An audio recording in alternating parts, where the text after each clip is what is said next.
Queridos alunos, sejam bem-vindos ao online dos Encontros de Música Clássica e sejam muito bem-vindos ao maravilhoso mundo da ópera.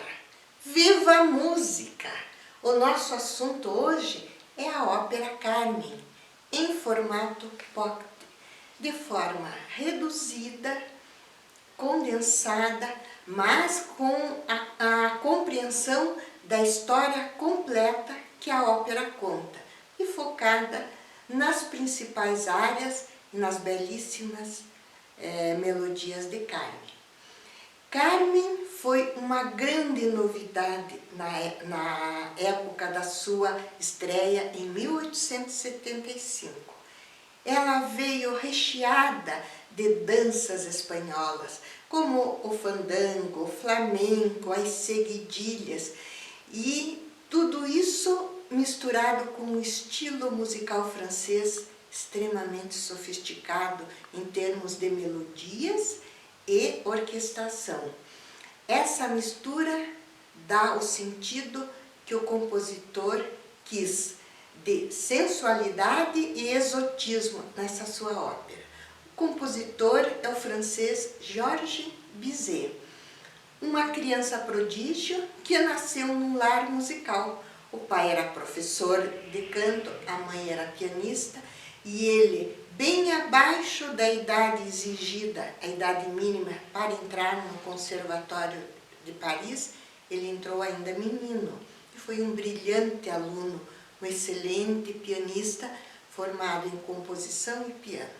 Ele ganhou um prêmio muito importante quando ele terminou seu curso, o Grand Prix de Rome, um prêmio francês idealizado por Luís XIV, ainda no século XVII, que era um tempo de estudos de aperfeiçoamento em Roma.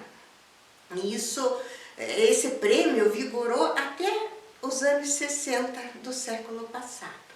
Ele correspondia ao que hoje nós temos o maravilhoso concurso Tchaikovsky, que lança para a carreira internacional grandes músicos. Assim foi esse prêmio que Bizet ganhou neste concurso.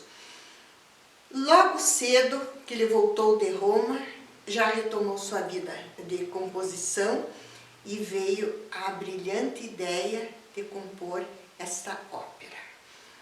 A Carmen, com essa conotação espanhola que ele deu tão perfeitamente, e um detalhe, Bizet nunca conheceu a Espanha, é muito interessante, porque ela vai estrear em 1875 num momento especial na França, já sendo vigorada a Terceira República.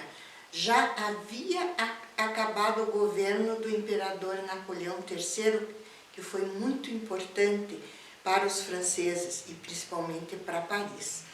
Acontece que nesse ano de estreia já se tinha passado recentemente a Guerra Franco-Prussiana e a França foi derrotada. Até a Guerra Franco-Prussiana, os franceses estavam muito envolvidos com a música sinfônica germânica, principalmente por causa de Beethoven. Quando aconteceu esse desfecho, da França aí derrotada, no meio musical procurou-se afastar a influência germânica e Bizet se volta para a Espanha, mas com um sólido motivo. Napoleão III foi casado com uma condessa espanhola, Eugênia de Montijo, que foi uma imperatriz muito culta, muito atuante e que trouxe esse gosto pela Espanha para a França. O próprio autor do romance no qual Bizet inspirou-se, baseou-se para escrever a sua ópera, o francês Mérimée, tinha sido professor e orientador intelectual de Eugênia de Montijo. Então, todas essas ideias vão estar em torno da criação de Carmen. Uma heroína inédita na história da ópera, porque ela é um misto de vilã e de heroína. As heroínas até então eram mais doces, sofredoras, sublimavam os seus sofrimentos, e Carmen não. Carmen vai nos mostrar a alegria de viver, destemor, sensualidade e fatalidade. Ela vai ser a primeira ópera feminista da história, porque ela vai escolher o seu destino. E toda a ópera sempre começa, a maioria delas, com uma obra orquestral, que nós chamamos de abertura.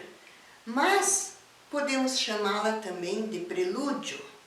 Prelúdio, como nós já vimos, é sempre uma peça curta que antecede uma obra maior. E nós vamos começar a nossa aula de Carmen ouvindo o prelúdio, ou como vocês quiserem, podemos usar as duas denominações, a abertura de Carmen. As aberturas e os prelúdios das óperas, pela beleza das melodias e da orquestração, são apresentadas em concerto. E é assim que nós vamos assistir este prelúdio de Carmen, com a orquestra da Rádio France, num concerto sob a regência do maestro sul-coreano Myung-Whun Chung, que eu gostaria que vocês observassem a maravilhosa regência dele. De que maneira ele dirige essa orquestra com tanto vigor e energia.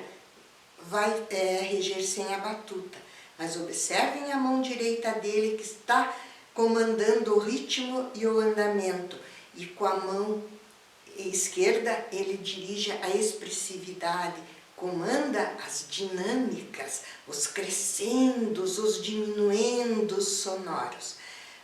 O tema principal que nós vamos ouvir começa com o tema das touradas, vibrante, alegre. Em seguida, vocês vão ver, vão assistir e ouvir o tema do toreador.